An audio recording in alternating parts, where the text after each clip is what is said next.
you back through. That involves threading the needle. So that is the difference between the reverse and the regular.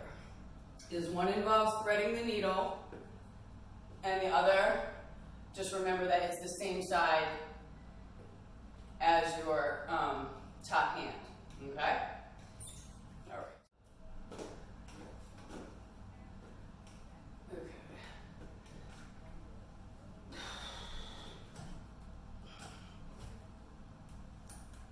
All right, opposite hook.